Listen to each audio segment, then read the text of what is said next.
ದಕ್ಷಿಣ ಕನ್ನಡದಲ್ಲಿ ಗಡೀಪಾರು ಪರ್ವ ಮತ್ತೆ ಮುಂದುವರಿತಾ ಇದೆ. ಅರುಣ್ ಪುತ್ತಿಲ ಬೆನ್ನಲ್ಲೇ 36 ಜನರಿಗೆ ಮತ್ತೆ ಶಾಕ್ ನೀಡಲಾಗಿದೆ. 36 ಜನರಿಗೆ ಗಡೀಪಾರಿಗೆ ಪೊಲೀಸರು ಕ್ರಮ ಕೈಗೊಳ್ತಾ ಇದ್ದಾರೆ. 21 ಜನ ಹಿಂದೂ ಹಾಗೂ 15 ಮುಸ್ಲಿಂ ಮುಖಂಡರನ್ನ ಗಡೀಪಾರು ಮಾಡೋದಕ್ಕೆ ಅರುಣ್ ಕುಮಾರ್ ಅವರು ನಿರ್ಧಾರ ಮಾಡಿದ್ದಾರೆ. ಪುತ್ತಿಲ, ಭರತ್ ಕುಂಬ್ಡೇಲು, ಮಹೇಶ್ ಶೆಟ್ಟಿ ತಿಮರೋಡಿ ಸೇರಿ ಒಟ್ಟು 36 ಜನರನ್ನ ಗಡೀಪಾರು ಮಾಡಲಾಗ್ತಾ ಇದೆ.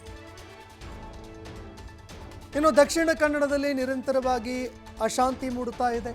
ಅದೇ ರೀತಿಯಾಗಿ ಕೋಮು ಸಂಘರ್ಷ ಕದಡ್ತಾ ಇದೆ. ನಿರಂತರವಾಗಿ ಸಂಘರ್ಷಕ್ಕೆ ಈಡಾಗ್ತಿರುವಂತಹ ದಕ್ಷಿಣ ಕನ್ನಡದಲ್ಲಿ ಶಾಂತಿ ಮರಳಿ ಸ್ಥಾಪನೆ ಮಾಡೋದಕ್ಕೆ ಅನೇಕರನ್ನ ಮತ್ತೆ ಗಡೀಪಾರಿ ಮಾಡೋದಕ್ಕೆ ಅಂತ ಪೊಲೀಸ್ ಇಲಾಖೆ ನಿರ್ಧಾರ ಮಾಡಿದೆ. ಅರುಣ್ ಪುತ್ತಿಲ ಬೆನ್ನಲ್ಲೇ ಈಗ 36 ಜನರಿಗೆ ಶಾಕ್ ಕೊಟ್ಟಿದ್ದಾರೆ. 36 ಜನರನ್ನ ಗಡೀಪಾರು ಮಾಡೋದಕ್ಕೆ ಅಂತ ಪೊಲೀಸರು ಕ್ರಮ ಕೈಗೊಳ್ತಾ ಇದ್ದಾರೆ. 21 ಹಿಂದೂ ಹಾಗೂ 15 ಮುಸ್ಲಿಂ ಮುಖಂಡರನ್ನ ಗಡೀಪಾರು ಮಾಡಿ ಶಾಂತಿ ಸ್ಥಾಪನೆ ಮಾಡೋದಕ್ಕೆ ಅಂತ ನಿರ್ಧಾರ ಮಾಡಿದ್ದಾರೆ. ಅರುಣ್ ಕುಮಾರ್, ಪುತ್ತಿಲ, ಭರತ್ ಕುಂಬ್ಡೇಲು, ಮಹೇಶ್ ಶೆಟ್ಟಿ ತಿಮರೋಡಿ ಸೇರಿ ಒಟ್ಟು 36 ಜನರನ್ನ ಗಡೀಪಾರು ಮಾಡೋದಕ್ಕೆ ತೀರ್ಮಾನ ಮಾಡಲಾಗಿದೆ. ಈಗಾಗಲೇ ಈ ಪ್ರಕರಣಕ್ಕೆ ಸಂಬಂಧಪಟ್ಟಂತೆ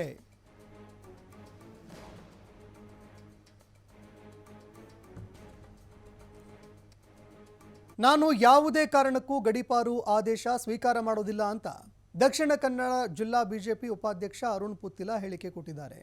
ಕಳೆದ 30-35 ವರ್ಷಗಳಿಂದ RSS ಮೂಲಕವಾಗಿ ಸಾಮಾಜಿಕ ಕೆಲಸಗಳನ್ನು ಮಾಡ್ತಾ ಇದ್ದೀನಿ. ಯಾವುದೇ ರೀತಿ ದರೋಡೆ, ಕೊಲೆ ಪ್ರಕರಣಗಳಲ್ಲಿ ನಾನು ಶಾಮೀಲಾಗಿಲ್ಲ. ನನ್ನ ಮೇಲಿನ ಕೇಸ್ಗಳೇನಿದ್ದಾವೆ ಅದು ಪ್ರತಿಭಟನೆ, ಹಿಂದೂ ಪರ ಹೋರಾಟಗಳಿಗೆ ಸಂಬಂಧಪಟ್ಟಿದ್ದು. ನಾನು ಯಾವುದೇ ಕಾರಣಕ್ಕೂ ಗಡೀಪಾರು ಆದೇಶ ಸ್ವೀಕಾರ ಮಾಡೋದಿಲ್ಲ ಅಂತ ಮಾತನಾಡಿದ್ದಾರೆ. ಈ ದಿವಸ ಪೊಲೀಸ್ ಇಲಾಖೆಯಿಂದ AC ಅವರ ಮುಖಾಂತರ ನೋಟಿಸನ್ನು ಗಡೀಪಾರು ಆದೇಶವನ್ನು ಮಾಡಿ ಇವತ್ತು ನೋಟಿಸ್ ಜಾರಿಗೊಳಿಸಿದ್ದಾರೆ.